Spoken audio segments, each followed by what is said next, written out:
Vamos a estar mirando hoy, hemos hablado mucho acerca de lo que es la iglesia, por qué es importante la iglesia. De pronto muchos se preguntarán, bueno, ¿por qué en un tiempo de pandemia abrir una nueva iglesia? ¿Realmente en qué estamos pensando?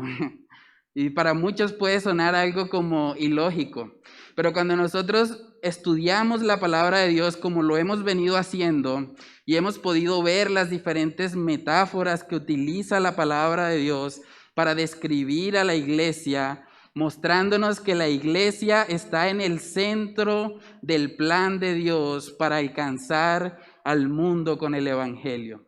Es la iglesia el medio que Dios estableció para que el evangelio corra, para que se hagan discípulos, para que más personas puedan escuchar la luz del evangelio, puedan recibir esa luz en sus corazones. Hoy vamos a estar hablando acerca de un aspecto muy importante y que nos compete bastante ahora que tenemos este reto como iglesia de seguir adelante con la obra del Señor. Vamos a estar hablando acerca de la unidad. La unidad en la iglesia es un aspecto fundamental en toda iglesia bíblica. Necesitamos estar unidos. Y vamos a ver que el Señor Jesús, y para mí eso es algo que debe motivarnos realmente, el Señor Jesús fue la primera persona que oró por la unidad de la iglesia. La unidad de la iglesia, y vamos a verlo. Juan capítulo 17. Vamos a leer ahí el texto base para hoy, Juan capítulo 17, y vamos a ver los versículos del 18 al 23. Juan 17, versículos del 18 al 23, dice ahí lo siguiente: como tú me enviaste al mundo, así yo los he enviado al mundo, y por ellos yo me santifico a mí mismo, para que también ellos sean santificados en la verdad, para que todos sean uno, como tú, oh Padre, en mí y yo en ti, que también ellos sean uno en nosotros, para que el mundo crea que tú me enviaste. La gloria que me diste yo les he dado, para que sean uno, así como nosotros somos uno, yo en ellos y tú en mí, para que sean perfectos en unidad, para que el mundo conozca que tú me enviaste y que los has amado a ellos como también a mí me has amado. Vamos a orar.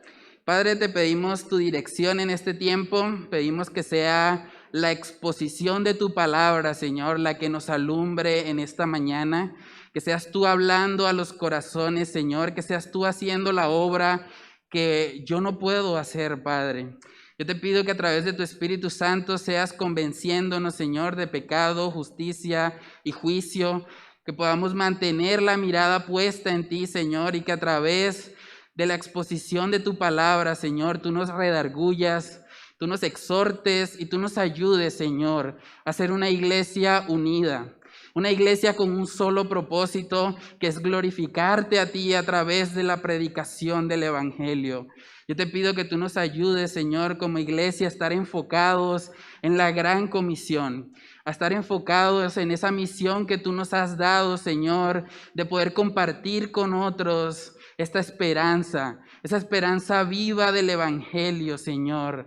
Padre, que seas tú obrando, Señor, en los corazones de los oyentes y que seas tú permitiendo, Señor, que tu palabra obre en nosotros y nos transforme, Señor. Padre, yo oro estas cosas en esta mañana en el nombre de tu Hijo amado, Jesús. Amén y amén. Bueno, hermanos, aquí vemos cómo nuestro Señor Jesús, cuando está haciendo la oración en el Getsemaní, justo antes de él ser crucificado, de las cosas por las que él oró, no fue para que la iglesia tuviera prosperidad, no fue para que la iglesia de pronto pudiera soportar la persecución. Él oró específicamente para que seamos uno. Vamos a ver ahí el pasaje en cuestión, Juan capítulo 17, y quiero que miren los versículos del 20 al 23. Vamos a ver cuántas veces en estos pasajes aparece la palabra uno o en unidad. Juan 17:20 dice: mas no ruego solamente por estos, sino también por los que han de creer en mí por la palabra de ellos. Eso es algo impactante porque en este contexto Jesús está orando por nosotros. ¿Habían pensado eso? O sea, Jesús está orando por los que han de creer por la palabra de ellos. ¿Y dónde está la palabra de ellos, de los apóstoles? Está acá, en las Escrituras. Y nosotros la hemos recibido. O sea, nosotros estamos en ese grupo, en los que han oído, en los que creyeron por la palabra de los apóstoles. Entonces Jesús está orando ahí por nosotros y Él dice, verso 21, para que todos sean, ¿qué? Uno, como tú, oh Padre, en mí y yo en ti, que también ellos sean, ¿qué? Uno en nosotros, para que el mundo crea que tú me enviaste. La gloria que me diste, yo les he dado, ¿para qué? Para que sean uno, así como nosotros somos, ¿qué? Uno, ¿cierto? Constantemente está repitiendo esa palabra. Verso 23, yo en ellos y tú en mí, para que sean perfectos en unidad, para que el mundo conozca que tú me enviaste y que los has amado a ellos como también a mí me has amado. Imagínense eso, Jesús mismo está orando por nosotros para que seamos uno. Cristo mismo quiere ver a la iglesia unida. Ese es el primer punto de esta mañana. Cristo quiere ver una iglesia unida.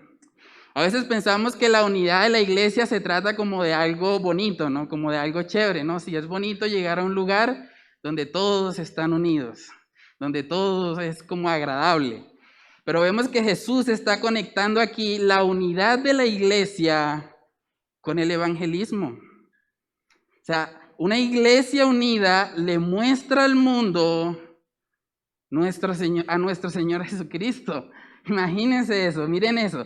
Juan 17, en el verso 21, dice, para que todos sean uno, como tú, oh Padre, en mí y yo en ti, que también ellos sean uno en nosotros. Y miren el para qué final.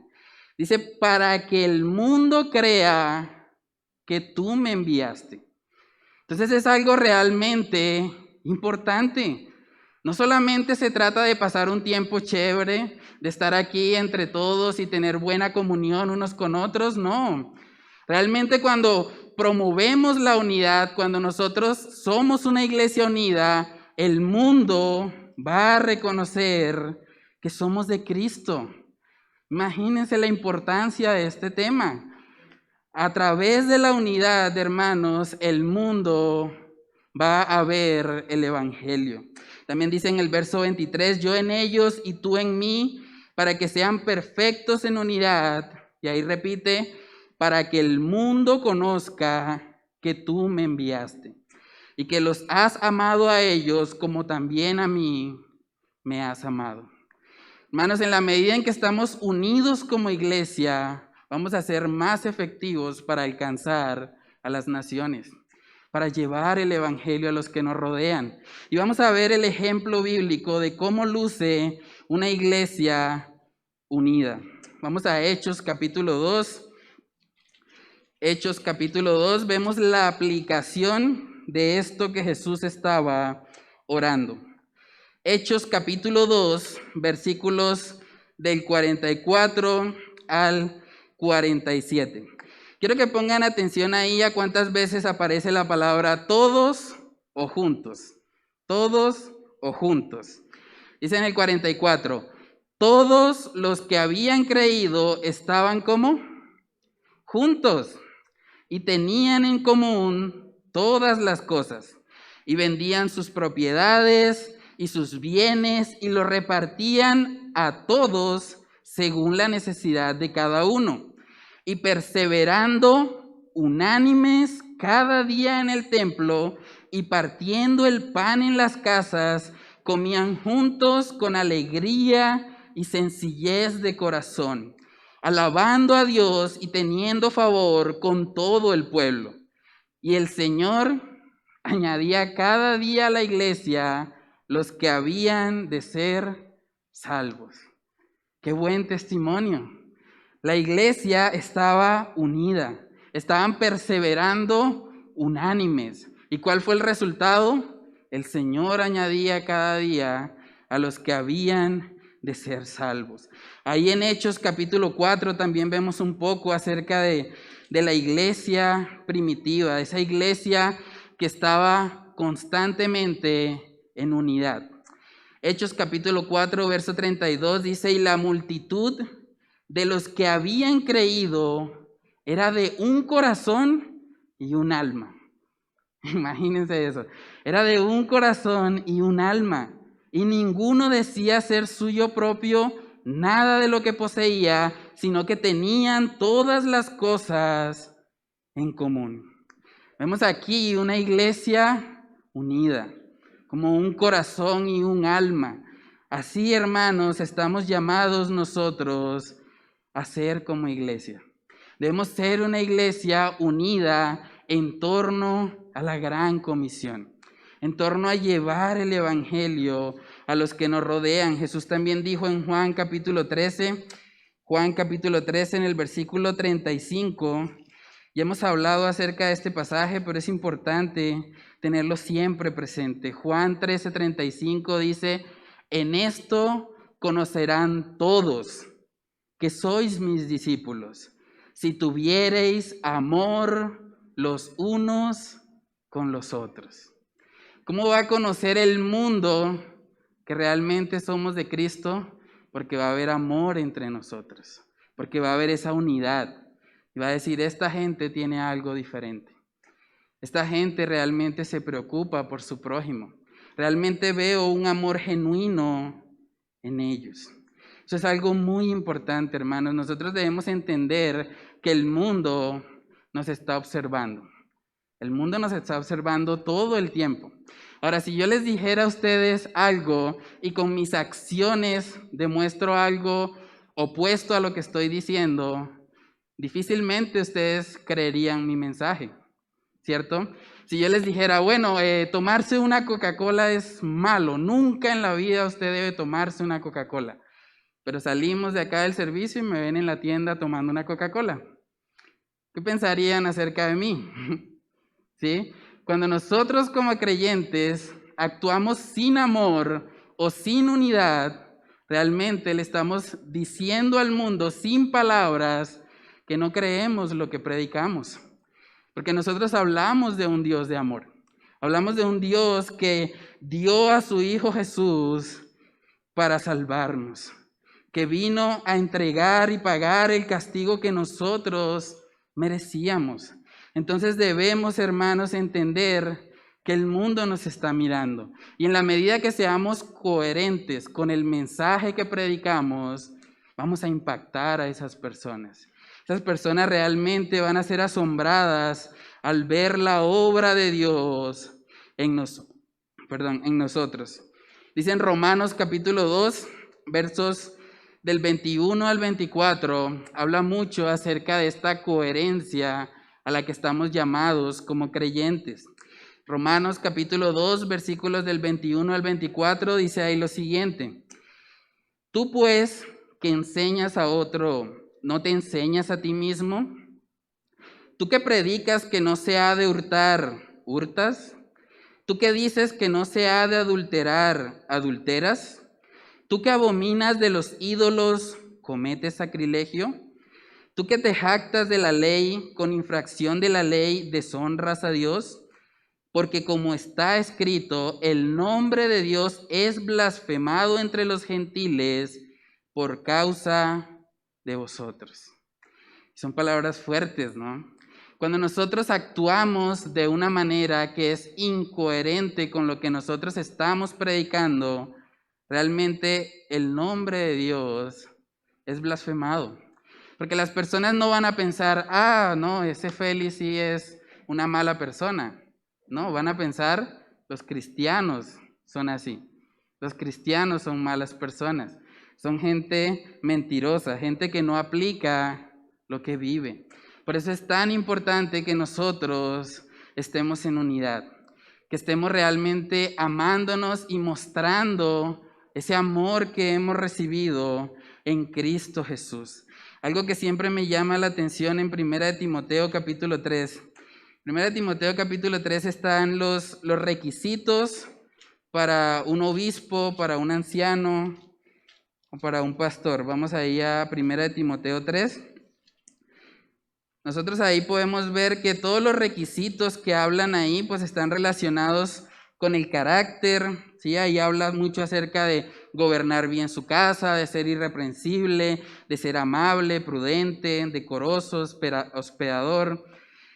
Pero vemos un requisito que puede sonarnos como un poco raro. En 1 Timoteo capítulo 3, en el versículo 7, hace como una añadidura ahí el apóstol Pablo y dice, también es necesario que tenga buen testimonio de los de afuera, para que no caiga en descrédito y en lazo del diablo.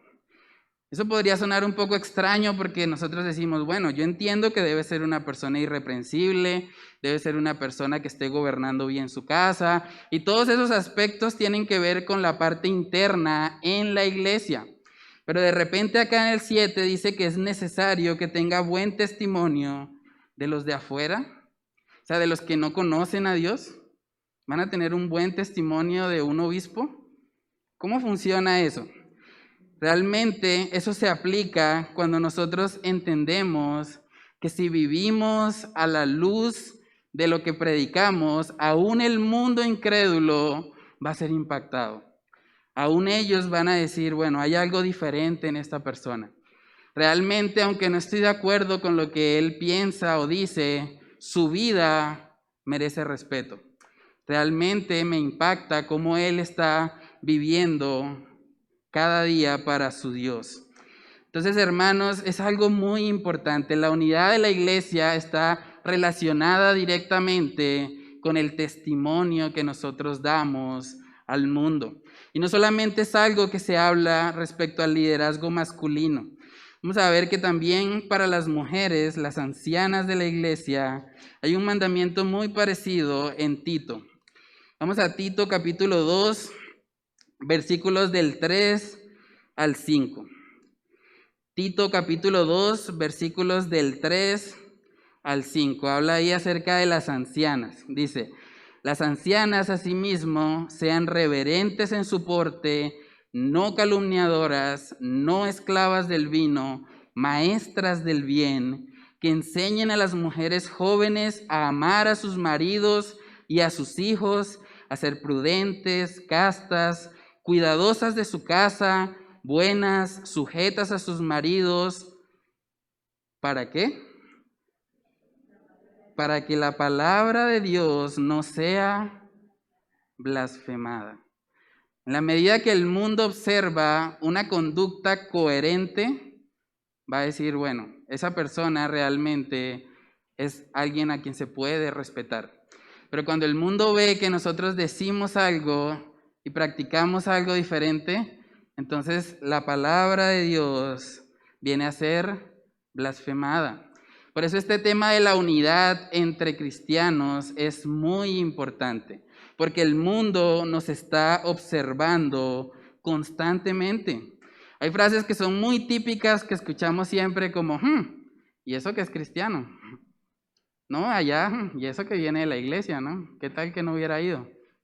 Entonces, vemos frases constantemente así. ¿Y por qué pasa eso? Porque el mundo, de alguna manera, espera de nosotros mayor coherencia. Dice, bueno, si dicen que aman a Dios, pues deberían comportarse de una manera diferente, ¿cierto? El mundo está esperando eso. Y por eso este tema de la unidad de la iglesia y del amor unos con otros impacta en el evangelismo. Por eso no solamente se trata de tener un espacio chévere o cómodo acá entre hermanos, sino que es también un testimonio hacia afuera. Es la forma como el mundo también se va a dar cuenta que realmente vivimos lo que predicamos. Vamos a ver un texto en Filipenses capítulo 3 para entender un poco por qué el apóstol Pablo enfatiza tanto estas cosas. Filipenses capítulo 3, versículos del 17 al 19. Filipenses capítulo 3, versos del 17 al 19, dice ahí: hermanos, sed imitadores de mí y mirad a los que así se conducen según el ejemplo que tenéis en nosotros. Miren lo que dice el 18, porque por ahí andan muchos, de los cuales os dije muchas veces, y aún ahora lo digo llorando, que son enemigos de la cruz de Cristo, el fin de los cuales será perdición, cuyo Dios es el vientre y cuya gloria es su vergüenza, que solo piensan en lo terrenal. Hermanos, imagínense eso. El apóstol Pablo está diciendo en el verso 18, y aún ahora lo digo llorando. Pensemos por un momento en la vida del apóstol Pablo. Al apóstol Pablo nosotros lo hemos visto a través de la palabra de Dios, lo hemos visto como un náufrago, lo hemos visto siendo azotado, siendo golpeado injustamente, pero nunca lo hemos visto llorando, ¿cierto? Cuando nosotros escuchamos todo lo que él pasó, la persecución, todas las situaciones adversas que llegaron a su vida, nunca vemos que él estuviese llorando por eso. Antes aprendemos de él a tener gozo en medio de esas circunstancias. Pero aquí vemos que hay algo que sí lo hizo llorar. Y lo que le hizo llorar fue ver a estos enemigos de la cruz de Cristo. Porque cuando hay personas que viven vidas incoherentes, el mundo va a blasfemar acerca de Cristo. Eso nos da una responsabilidad a nosotros. Necesitamos realmente estar en unidad, estar enfocados en las cosas verdaderamente importantes. Como iglesia estamos llamados a vivir en la unidad del Espíritu. Y vamos a ver que la unidad es algo que no sucede de la noche a la mañana, ¿sí? No vamos a de pronto levantarnos mañana y ser la iglesia más unida de todas. Es algo que requiere esfuerzo. Y ese es el segundo punto en esta mañana. La unidad de la iglesia requiere esfuerzo. Las personas que están casadas acá saben que bíblicamente cuando ellos se casan vienen a ser una sola carne, ¿cierto? Pero automáticamente cuando ustedes se casan pueden decir que de ahí en adelante todo es felicidad, todo es unión. No, ¿cierto? Hay que trabajar en esa unidad, hay que conocer a la persona, hay que mirar cuáles son sus gustos, cuáles son sus reacciones, ir aprendiendo a conocerla y en la medida que van conociéndose, van siendo cada vez más unidos, hay más unidad en la pareja, pero eso es un proceso. Debemos reconocer que el tema de la unidad no es algo fácil. De hecho, vamos a ver que el apóstol Pablo exhortó mucho a las iglesias a la unidad, a estar siempre en un mismo sentir, enfocados, con un mismo propósito. Vamos a ir a Efesios capítulo 4, versículos del 1 al 3. Miren lo que dice ahí, Efesios 4:1. Yo pues, preso en el Señor, os ruego. Imagínense eso. ¿Cuándo fue la última vez que usted rogó por algo? O sea, rogar es más allá que pedir, ¿no? Nosotros podemos pedir algo, bueno, pedir de pronto los vueltos o pedir las llaves, pero lo que él está haciendo acá es un ruego. Y miren su ruego, él dice, os ruego que andéis como es digno de la vocación con que fuisteis llamados. Y empieza a explicarnos eso. Dice, con toda humildad y mansedumbre, soportándoos con paciencia los unos a los otros en amor. Dice en el 3, solícitos en guardar la unidad del Espíritu en el vínculo de la paz. Dice en otra versión, esforzándose día a día por guardar la unidad del Espíritu. Hermanos, tenemos una responsabilidad como iglesia de esforzarnos en esa unidad del Espíritu. Que realmente nosotros entendamos la importancia que esto tiene. Y es interesante que ahí él empieza en el verso 2 hablando de dos características que humanamente no nos gustan mucho. En el verso 2 dice, con toda humildad y mansedumbre. Humildad y mansedumbre.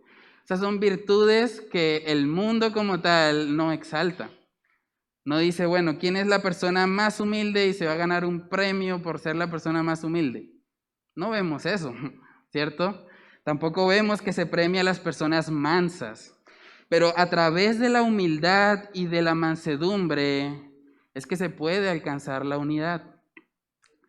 Si hay una persona orgullosa en medio de la iglesia, si hay una persona que está contendiendo todo el tiempo, que quiere ocupar siempre el primer lugar, esa iglesia va a tener problemas en la unidad, ¿cierto? Siempre que hay alguien que está levantándose por encima de todos, que quiere hacer todo a su manera, hay problemas. En Tercera de Juan habla mucho acerca de un personaje llamado Diótrefes. Y ahí dice que él quería ser el primero en todo. Entonces, por culpa de una persona como Diótrefes, la iglesia estaba sufriendo. Tenían dificultades. Incluso dice ahí que había expulsado a algunos de ellos. Hermanos, y tenemos que entender que la unidad de la iglesia no es algo fácil, pero es algo que en el poder del Espíritu Santo podemos desarrollar. Y en la medida que somos diligentes en eso, vamos a ser una iglesia unida. En este momento, más que en ningún otro, necesitamos eso. Necesitamos realmente estar unidos con un mismo propósito. Hay una frase de un autor que se llama Joshua Harris. Él escribió un libro que se llama Deja de coquetear con la iglesia. En ese libro él dijo lo siguiente: ¿tú quieres saber si tu nueva vida es real? Comprométete con un grupo local de pecadores salvados, intenta amarlos, no lo hagas solo durante 3 semanas o 6 meses, hazlo durante años y creo que descubrirás si amas a Dios o no. Imagínense eso. O sea, cuando nosotros estamos en la iglesia, con todas las dificultades que eso implica, somos un grupo local de pecadores. Es normal que van a haber problemas, van a haber de pronto desacuerdos, pero en la medida que nosotros descansamos en el Señor y permitimos que sea Él el que obre en nosotros, vamos a poder llevar esos desacuerdos con gracia y vamos a poder estar enfocados en nuestra misión. Vamos a ver en Filipenses que había una pareja así. Filipenses capítulo 4. Es algo muy interesante. El apóstol Pablo le escribe a 2 hermanas de la iglesia de Filipenses que estaban como teniendo un poco de división entre ellas. Y miren lo que él escribe. Filipenses capítulo 4, versículos del 1 al 3. Dice ahí: así que, hermanos míos, amados y deseados, gozo y corona mía, estad así firmes en el Señor, amados. Ruego a Evodia y a Síntique que sean de un mismo sentir en el Señor. Asimismo, te ruego también a ti, compañero fiel, que ayudes a estas que combatieron juntamente conmigo en el Evangelio, con Clemente también y los demás colaboradores míos, cuyos nombres están en el libro de la vida. Impactante eso, ¿no? El apóstol Pablo las llama por nombre propio. Evodia y Síntique, que sean de un mismo sentir en el Señor. El apóstol Pablo sabía la importancia de la unidad de la iglesia. Él es el que más habla en la Biblia acerca de esto. Necesitamos estar unidos. Y cuando hay discusiones, cuando hay problemas entre nosotros, necesitamos escuchar la misma exhortación que él le dio a Evodia y a Síntique. Que estemos en un mismo sentir en el Señor. Aquí vemos cómo la unidad de la iglesia es promovida a lo largo de todo el Nuevo Testamento. Y bueno, usted podría preguntarse hasta aquí, bueno, ya he entendido que es importante la unidad de la iglesia, ya sé que es algo que necesitamos mejorar como iglesia, que es algo que nos va a ayudar también a poder crecer, a poder avanzar en la obra, pero bueno, ¿cómo aplico esto? ¿Cómo lo llevamos a la práctica? ¿Cómo sabemos cómo podemos estar más unidos como iglesia? Y vamos a verlo. Lo primero que debemos saber es que para poder tener unidad, debemos también saber en qué creemos. Debemos tener claro en qué creemos. Dice en Amós capítulo 3, versículo 3, dice, ¿andarán dos juntos si no estuvieren de acuerdo? ¿Es posible eso? ¿Dos juntos si no estuvieren de acuerdo? Vamos a hacer una pequeña ilustración para que ustedes puedan ver eso. Voy a pedir el favor a mi hermano Reni con Andrea y el hermano Juan Pablo me puede colaborar con la correa. Listo, vamos a hacer una ilustración para que veamos la importancia de estar unidos como iglesia, de estar enfocados con un mismo sentir en el Señor. Entonces, Reni y Andreita van a estar unidos, así como la iglesia es un cuerpo y está unida entre sí. Pero ¿qué pasa si ellos, aún estando unidos, no se ponen de acuerdo? Al intentar avanzar o al intentar caminar, no van a poder hacerlo, ¿cierto? Para que ellos puedan avanzar como equipo, tienen que ponerse de acuerdo, ¿vale? Entonces, vamos a hacer la prueba.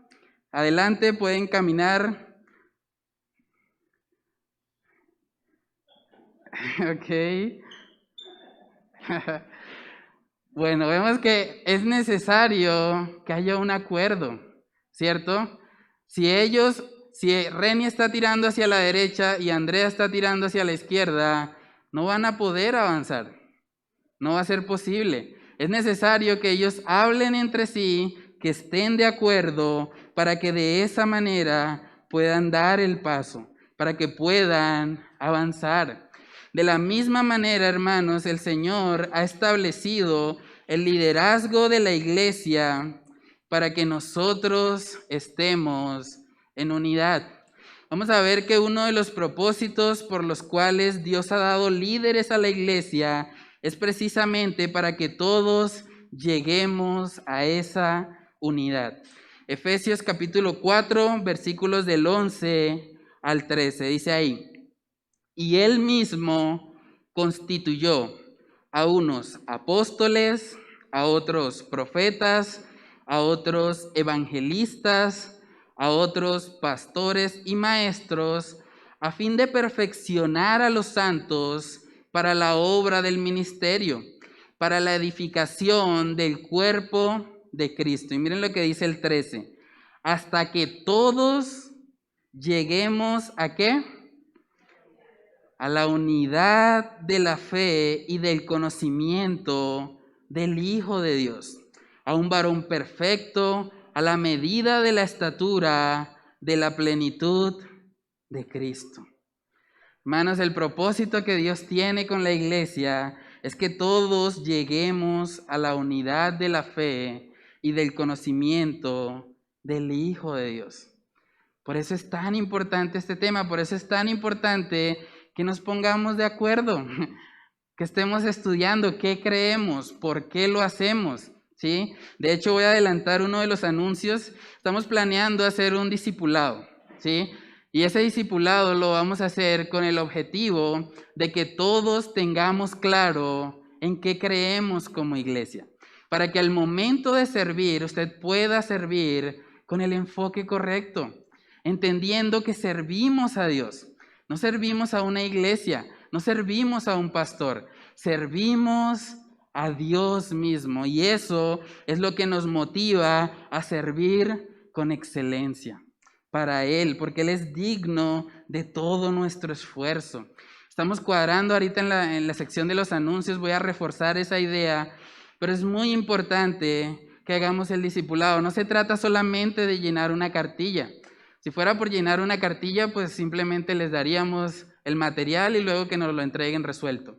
Pero se trata de que nosotros estemos unidos como iglesia, que entendamos lo que hacemos, por qué lo hacemos, cuál es la razón para yo querer servir, por qué quiero estar en X o Y ministerio. Debemos entender eso, debemos estar unidos. ¿Cómo andarán dos juntos si no estuvieren de acuerdo? Dice Amós 3:3. Entonces, hermanos, es muy importante este tema de la unidad. Debemos estar unidos como iglesia, debemos conocer lo que creemos, debemos saber por qué estamos acá, por qué estamos reunidos, cuál es el propósito de todo esto que hacemos. Para eso es importante discipularse, es importante conocer las verdades de nuestra fe, conocer ese fundamento, por qué hacemos lo que hacemos. Y vamos a ver qué otro aspecto fundamental para poder vivir en unidad es justamente el amor. Vamos a Colosenses capítulo 3, donde el apóstol Pablo describe ahí también acerca de esto. Colosenses capítulo 3, en el versículo 12 dice: vestíos pues como escogidos de Dios, santos y amados, de entrañable misericordia, de benignidad, de humildad, de mansedumbre, de paciencia. Es interesante la conexión con Efesios, ¿no? Humildad, mansedumbre, paciencia. Verso 13, soportándoos unos a otros y perdonándoos unos a otros, si alguno tuviere queja contra otro. De la manera que Cristo os perdonó, así también hacedlo vosotros. Y miren lo que dice el 14. Y sobre todas estas cosas, vestíos de amor, que es el vínculo perfecto.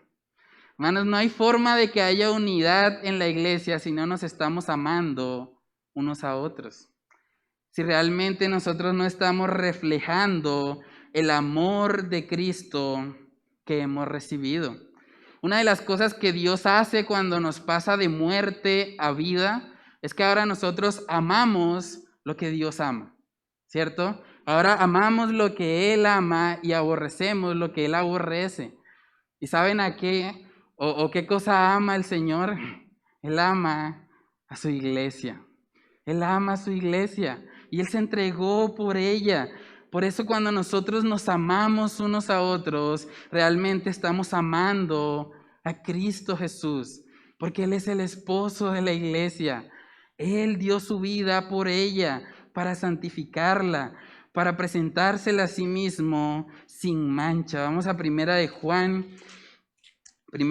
capítulo 5, en el versículo 1, miren lo que dice. Todo aquel que cree que Jesús es el Cristo es nacido de Dios. Y todo aquel que ama al que engendró, ama también al que ha sido engendrado por él. ¿Quién es el que engendra? Es Cristo. Cuando nosotros venimos a Cristo, venimos a ser nuevas criaturas. Hay un nuevo nacimiento, somos engendrados. Y dice que todo aquel que ama al que engendró, ama también al que ha sido engendrado por él. Por lo tanto, es imposible que un cristiano pueda amar a Dios y aborrecer a su prójimo. Eso no puede pasar, ¿sí? Toda la carta de Primera de Juan nos está advirtiendo acerca de eso. Porque si amamos al que engendró, amamos también al que ha sido engendrado por él. Y dice en el verso 2, en esto conocemos que amamos a los hijos de Dios, cuando amamos a Dios y guardamos sus mandamientos. Entonces, el amor es ese vínculo perfecto. Es como ese pegamento que nos une, que realmente hace que nosotros como iglesia podamos impactar al mundo. Hermanos, yo quiero proponerles a ustedes un reto. Nosotros como iglesia estamos hoy celebrando el primer culto oficial después de que hubo la división con la iglesia de Provenza. Yo quiero retarles a que ustedes puedan proponerse esta semana. Hagamos todos ese compromiso a nivel personal, si usted desea hacerlo. Esta semana llamemos a una persona con la que normalmente nosotros no tratamos tanto, ¿sí? Todos hagamos ese ejercicio, llamemos a una persona y simplemente preguntémosle cómo está, qué necesita. Aprendamos a relacionarnos entre sí. Yo sé que a veces de pronto tenemos algo de temor, estamos en pandemia y como que decimos, bueno, no me puedo acercar tanto, pero sí podemos hacer una llamada. Sí podemos preguntarle al hermano cómo está, qué problemas tiene, cómo podemos ayudarle, en qué podemos orar, ¿sí? Es muy importante que nosotros como iglesia hagamos eso, que seamos un reflejo de ese amor fraternal que hemos recibido en el Señor. De verdad yo les animo, piensen en una persona con la que normalmente ustedes no hablan mucho. Llamen a esa persona o acérquese al final del culto. Pregúntele, ¿cómo está, hermano? ¿Cómo está, hermana? ¿Cómo estuvo su semana? ¿Qué puedo hacer por usted? ¿Cómo puedo ayudarle? Esas cosas, hermanos, realmente nos fortalecen como iglesia y nos hacen estar más unidos. Vamos a un pasaje en Primera de Pedro, capítulo 3. Primera de Pedro, capítulo 3, versículos del 8 al 9. Dice ahí, finalmente, sed todos de un mismo sentir, compasivos, amándoos fraternalmente, misericordiosos, amigables, no devolviendo mal por mal, ni maldición por maldición, sino por el contrario, bendiciendo, sabiendo que fuisteis llamados para que heredaseis bendición. Hermanos, nosotros como iglesia debemos reflejar esto. Debemos ser de un mismo sentir, ser compasivos, amarnos fraternalmente. Y en la medida que nosotros hacemos eso, vamos a dar testimonio al mundo del evangelio que hemos creído. Es muy importante eso. Y lo tercero que vamos a ver en esta mañana es que la unidad de la iglesia comienza con tu unión con Cristo. Hemos hablado muchas veces de que es posible estar en una iglesia física, pero realmente no estar perteneciendo a la iglesia espiritual de Dios. Por eso es tan importante que nosotros nos examinemos. Veíamos en Efesios 4 que es la unidad del Espíritu. Dice, solícitos en guardar la unidad del Espíritu. Pero ¿saben cuál es el problema? Que si alguien no tiene al Espíritu, entonces no puede haber esa unidad, ¿sí? Dice la palabra de Dios en Efesios capítulo 1, que la forma como nosotros recibimos al Espíritu en nosotros es a través de la fe. Vamos a Efesios capítulo 1, versículos del 13 al 14. Efesios capítulo 1, versículos del 13 al 14, dice ahí, en él también vosotros, habiendo oído la palabra de verdad, el evangelio de vuestra salvación, y habiendo creído en él, fuisteis sellados con el Espíritu Santo de la promesa. Voy a leer eso otra vez. Dice, habiendo oído la palabra de verdad, el evangelio de vuestra salvación, y habiendo creído. No solamente basta con oír. Usted puede oír, pero si usted no cree, no va a ser sellado con el Espíritu. Dice ahí, habiendo creído en Él, fuisteis sellados con el Espíritu Santo de la promesa, que es las arras de nuestra herencia hasta la redención de la posesión adquirida para alabanza de su gloria. La única forma en que nosotros podamos vivir en unidad es porque el Espíritu Santo mismo habita en nosotros y Él es el que nos une. Él es el que hace que nosotros podamos evidenciar el fruto del Espíritu Santo, que es amor. Él empieza a hacer esa obra en nosotros. Entonces, lo primero que usted debe preguntarse hoy es si usted ya ha sido sellado con el Espíritu Santo. Porque realmente no tiene sentido hablar de la unidad de la iglesia cuando aún no se pertenece a la iglesia. Por eso necesitamos venir a Cristo, examinar si hemos creído ese evangelio de salvación. Dice en Hechos capítulo 16, ahí cuenta la historia de un carcelero cuando él fue impactado por la vida del apóstol Pablo. Hechos capítulo 16, versículos del 30 al 31, dice ahí, y sacándolos les dijo, señores, ¿qué debo hacer para ser salvo? Ellos dijeron, cree en el Señor Jesucristo y serás salvo tú y tu casa. ¿Qué debo hacer para ser salvo? Tal vez usted está aquí hoy y nunca se ha hecho esa pregunta. ¿Qué debo hacer para ser salvo? ¿Cómo puedo tener esa seguridad? Amigo, hermano que me estás escuchando, si tú no tienes seguridad de salvación, si no tienes esa convicción en tu mente y en tu corazón, yo te animo a que hoy sea el día de salvación para ti. Lo único que tú tienes que hacer es recibir el regalo que Cristo ya hizo por ti.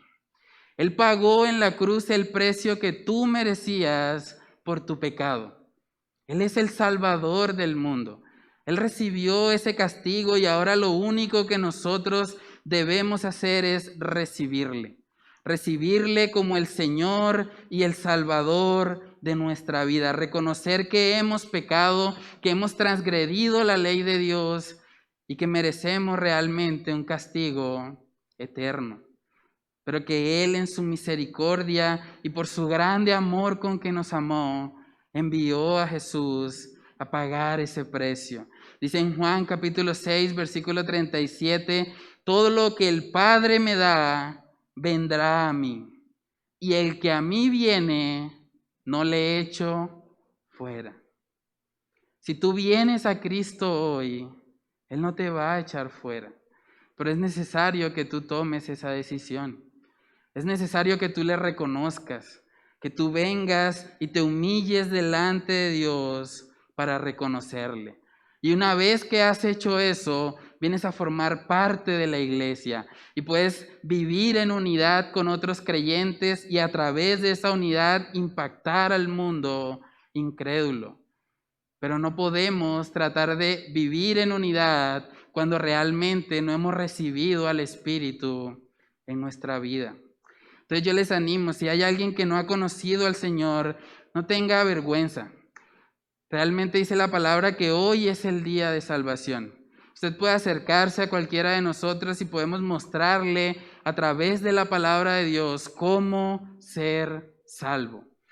Cómo recibir ese regalo del Evangelio que Cristo mismo nos ofrece. Entonces, hermanos, que nosotros como iglesia podamos estar unidos en amor, unidos a través del Espíritu Santo, para que de esa manera llevemos el Evangelio a las naciones y cumplamos con nuestra misión de hacer discípulos que reciban su luz, que anden en luz y que transmitan esa luz a las naciones. Vamos a orar. Padre, te damos muchas gracias, Señor, por recordarnos esa preciosa oración que tú hiciste, Señor, en el Getsemaní, para que nosotros, los que habíamos de creer por la palabra de los apóstoles, pudiéramos hoy ser uno, Padre. Yo te pido que tú nos ayudes como iglesia, Señor, a que podamos mantenernos en unidad. Realmente, Señor, necesitamos estar unidos para avanzar, estar con un mismo enfoque, reconocer, Señor, que estamos acá con el propósito de servirte a ti, Señor, con el propósito de que el Evangelio corra, de que más personas puedan escuchar, Señor, esta esperanza viva que tú nos ofreces en Cristo Jesús. Padre, yo te pido que seas tú obrando, Señor, en esta iglesia, que seas tú guiándonos y que todo lo que hagamos podamos hacerlo siempre en dependencia a ti, Señor, reconociendo que tú eres el labrador, que eres tú el que está obrando en nosotros, el que está guiándonos, santificándonos, llevándonos cada día de la mano, Padre. Señor, oramos para que tú obres en nosotros y que esta palabra realmente podamos aplicarla, que realmente podamos ser una iglesia unida, una iglesia que se preocupe los unos por los otros, que sobrellevemos las cargas los unos de los otros. Ayúdanos, Señor, a poder vivir en esa unidad. Padre, oramos, Señor, todas estas cosas en el nombre de tu Hijo amado Jesús. Amén y amén.